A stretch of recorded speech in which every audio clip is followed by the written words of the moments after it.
Hello, class. The scripture that I have chosen is 2 Nephi 32:9, which reads,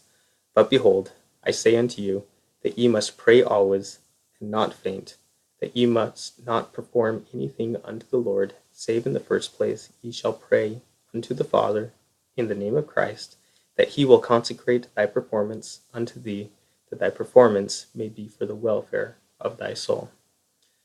This scripture is dealing, of course, with the communication of prayer, which is the tool that we use to communicate with our Heavenly Father.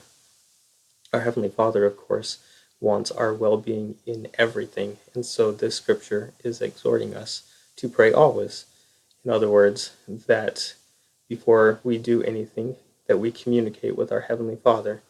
and through this action, our Heavenly Father will bless us, or He will give us the blessings that He already wants to bestow upon us, but we need that clear line of communication with Him in order to receive those blessings.